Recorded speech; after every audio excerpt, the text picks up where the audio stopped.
ଭାଇମାନେ ଗୋଟେ କଥା କହି ଭୁଲି ଯାଇଥିଲି, ଏଇ 2026 ମସିହା ହେଉଛି ଶିବଲିଙ୍ଗ ଆଶ୍ରମର ଶତବାର୍ଷିକୀ ଏବଂ ମା ଓ ଶିବଲିଙ୍ଗ ସୁଧୀର ମଧ୍ୟ ଶତବାର୍ଷିକୀ।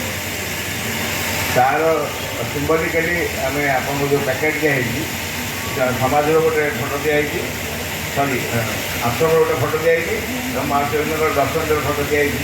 ସେ 2 ବର୍ଷ ଯେଉଁ ଦର୍ଶନ ଦିଏ ତାର ଗୋଟେ ଫଟୋ ଦିଆହେଇଛି। ତାର ସିମ୍ବଲିକ୍ ହେଉଛି ଶତବାର୍ଷିକୀ ଉଦ୍ଦେଶ୍ୟ ଆଶ୍ରମ ଏବଂ ମା ଶିବଲିଙ୍ଗ।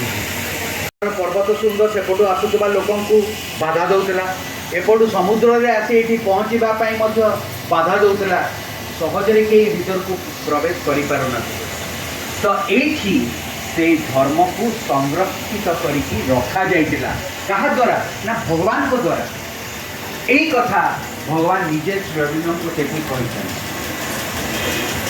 आपण को मन में हुए तो गोटे प्रश्न आसीपे अच्छा आम शिवलिंग को भगवान बोली कहूँ भगवान आसी पुणी कौन कर